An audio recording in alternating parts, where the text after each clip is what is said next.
క్రీస్తు నామంలో అందరికీ వందనాలండి. దేవుడు మన జీవితంలో ఎన్నో గొప్ప కార్యాలు చేస్తుంటాడు. అవి మనము విశ్వాసంతో పంచుకోవాలని తప్పక అందరూ ఆశిస్తారండి. అటువంటి ఆశతోనే నేను మీ ముందుకు దేవుడు నన్ను నడిపించాడు. ముఖ్యంగా మా ప్రిన్సీ వివాహ విషయంలో అందరికీ మామూలుగా అనిపించవచ్చు, అందరిలాగా వాళ్ళకు డబ్బు ఉంది చేసేసారు, అందరిలాగా వివాహం జరిగిందని అందరూ అనుకోవచ్చు. మీకైతే ముఖ్యంగా సంఘస్థులకి ముందు నుంచి తెలిసిన వాళ్ళకి ఎవరికీ తెలియదు విషయము, వాళ్ళకైతే తెలుసు, మీకు తెలియదు. ఆ వివాహం గురించి నేను 4-5 సంవత్సరాలు చాలా తపన పడుతూ ఉండేదాన్ని. 4-5 సంవత్సరాల నుండి అమ్మాయి MBBS థర్డ్ ఇయర్లో ఉన్నప్పటి నుండి నేను ఆ వివాహం కోసము చాలా ఆరాట పడేదాన్ని, ప్రార్థన చేసుకుని నాకు వచ్చిన ప్రార్థన చేసుకుంటూ ఉండేదాన్ని. వివాహం చేయాలి చేయాలి చేయాలి అని తపన పడుతుండేదాన్ని. కానీ అన్నీ ఉన్నప్పటికీ సంబంధాలు ఏవి కుదరటం లేదు. నేను డాక్టర్లనే చూడాలని ఎప్పుడూ అనుకోలేదు. మంచి కుటుంబము, ప్రార్థనా పరుని చూడాలి అని ఇదొక్కటే ఆలోచిస్తూ ఉండేదాన్ని. ఇంజనీర్లను కూడా చూస్తుండేదాన్ని. ఆ క్రమంలోనే ప్రిన్స్ MBBS అయిన వెంటనే నేను యూకేకి వెళ్తాను అనింది. నాకు భయం వేసింది, ఎందుకని అంటే కరెక్ట్ రీజన్ కూడా చెప్పింది. దాని తర్వాత నాకు బాగా ఎక్స్ప్లెయిన్ చేసింది. అక్కడికి వెళ్ళినప్పటి నుండి భయం, పరీక్ష రాసి వచ్చేస్తుంది అనుకున్నా. అక్కడ కలకత్తాలో పరీక్ష. అప్పటి నుండి ఈ సంఘంతో నాకు ఈ సంఘంలో నేను అడుగు పెట్టడం జరిగింది. ఆ సమయంలో సంఘం అంతా ప్రార్థన చేసింది. కలకత్తాలో ఎగ్జామ్కి వెళ్ళాము. నేను 2019లో చాలా అనారోగ్యానికి గురై ఉన్నాను. ఎంత అంటే మరణ పడక మీద ఉన్నంత ఇదిగా ఉన్నాను, మరణానికి దగ్గరలో ఉన్నాను. అటువంటి సమయంలో కలకత్తాకి వెళ్ళి పాప ఎగ్జామ్ రాసి వస్తే సంఘం ప్రార్థన చేసింది, మేము ప్రార్థన చేసుకున్నాము. దేవుడు దానిని ఆ బిడ్డకు విజయాన్ని ఇచ్చాడు.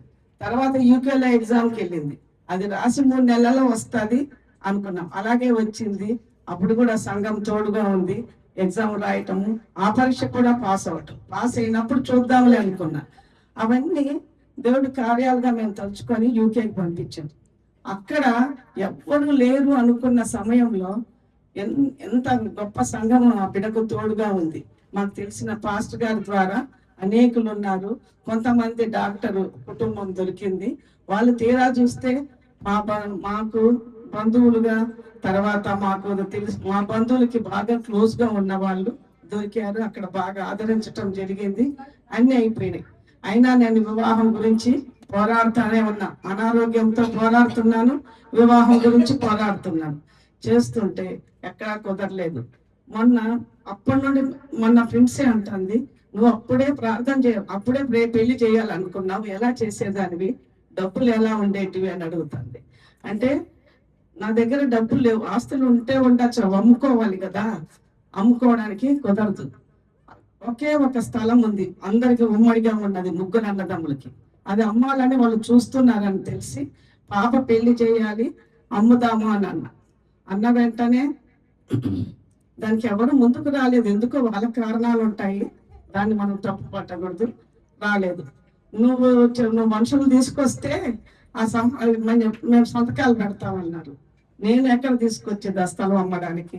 అయినా ప్రయత్నం చేశాను. సరే, ఈ సంబంధం కుదిరింది. డిసెంబర్లో ఎంగేజ్మెంట్ అయింది. ఎప్పుడు పెళ్లి అని ఎదురు చూస్తున్నాను, కుదరలేదు. జూన్ 18 కుదిరింది. మార్చిలో నేను రిటైర్డ్ అవ్వటం జరిగింది. దేవుడు రిటైర్డ్ అయిన వెంటనే చాలా మందికి డబ్బులు రాలేదు. ఇందిరా సిస్టర్ గారికి కూడా వెంటనే రాలేదు. 6 నెలలు పట్టింది కదండి, 3 నెలలు పట్టింది. ఇంకా నాకు మార్చిలో రిటైర్ అయ్యాను. రిటైర్ అయిన తర్వాత అంతకుముందు రిటైర్ అయిన వాళ్ళకు 2 ఏళ్ళైనా రాలేదు, డబ్బులు రాలేదు. అయిన వెంటనే మార్చి 30వ తేదీ రిటైర్ అయితే మే 2వ తేదీ నాకు డబ్బులు వచ్చాయి. సమృద్ధిగా ఇచ్చారు దేవుడు. ఇచ్చి ఎవరిని అడగక్కర్లేదు. కొంతమంది బంధువులు అయితే పెళ్లి ఎలా చేస్తున్నా అని అడిగితే డబ్బులు అడుగుతారు అనుకున్నారు. నా లైఫ్లో నేను ఇంతవరకు దేవుడు నాకు అటువంటి పరిస్థితి ఇవ్వలేదు. ఎవ్వరు దగ్గరికి రాలేదు. ఎలా చేస్తున్నావు, ఏమన్నా సహాయం కావాలని చుట్టుపక్కల ఎవ్వరు అడగలేదు. మేము కూడా అటువంటిది ఆలోచన రాలేదు. నేను నా పిల్లలిద్దరమే ఆలోచించుకుంటూ ముందుకు వెళ్ళాము. ఆ డబ్బులు దేవుడు ఆ సమయానికి అందించటం వలన నేను ఆ పెళ్లి ఘనంగా చేశాను. ఘనంగా చేయాలని కూడా అనుకోలేదు, చేస్తూ ఉన్నాం. చేస్తున్న తర్వాత మన పాస్టర్ గారి కుటుంబం ఎంతో మాకు సహకరించింది. మీరు సంఘం అంతా ప్రార్థన చేసింది. అందువలనే ఆ పెళ్లి ప్రతి ఒక్కరు ఫోన్ చేసి పెళ్ళి అయిన తర్వాత అంత బాగా చేసావు, ఎంత బాగా చేసావు అని అంటున్నాడు. అంటుంటే నాకు దేవుడే గుర్తొస్తున్నాడు. అంటే అంత బాగా కనిపించేటట్టు చేశాడేమో దేవుడు, వాళ్ళకు అద్భుతంగా కనిపించేటట్టు చేశాడు.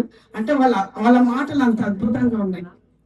కొంతమంది ఎలా చేస్తుందో చూద్దామని వచ్చిన వాళ్ళు ఉన్నారు, కొంతమంది అభిమానంతో ప్రేమతో వచ్చిన వాళ్ళు ఉన్నారు, ఏంటి అక్కడ ఏం జరుగుతుందని వచ్చిన వాళ్ళు ఉన్నారు. అలాంటి వాళ్ళందరూ ఫోన్ చేసి చాలా బాగా చేసావు, ఎక్కడ మా బంధువుల్లో మా అత్తగారి కుటుంబంలో ఫోన్ చేసి మన వాళ్ళకి ఎప్పుడు చేయలేదు, చేయబోరు కూడా నీలాగా ఎలా చేసావు అని. అంటే ప్రతి ఒక్కరికి దేవుడు దయ దేవుడు దయ అని చెప్తూ వచ్చాను. దేవుడు అంత అద్భుతంగా వివాహాన్ని జరిపించడం సమస్తము బాగుగా చేసేవాడు, చూపించేవాడు ఆయన. అలా చూపించాడు. నాకు అది అందరు పొగుడుతుంటే అతిశయం అనిపించలేదు, కానీ దేవుడి గురించి నిజంగా చెప్తున్నాను, ఎంత బాగా చూపించాడు దేవుడు. రోజు ప్రార్థన చేసుకుంటుంటే, సంఘం ప్రార్థన చేస్తుంటే ఈ చిన్న ప్రార్థనని ఎంత గొప్పగా చూపించాడని నాకు చాలా అద్భుతంగా అనిపించింది. ఇటువంటి వివాహం దేవుడి మీద ఆధారపడి దేవుడిని నమ్ముకొని ఉంటే సమస్తము సాధ్యమని తెలుస్తుంది. అందులో నాకు చాలా అనారోగ్యంతో ఉన్నా, నడవలేను, ఎప్పుడు నీరసంగా, నాకు ఆటో ఇమ్యూనిజం ఉన్నింది, చాలా బాధపడుతున్నాను. వైట్ బ్లడ్ సెల్స్ ఎక్కువైపోయి ఎప్పుడు ఎలా ఉంటుందో తెలియదు.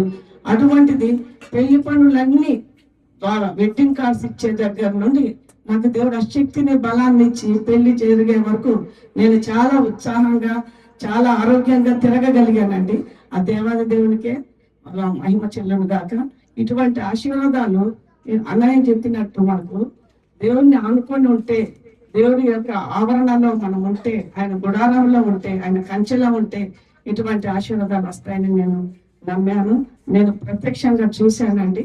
దేవుడు ఇవ్వ సాక్ష్యం దీవించును గాక.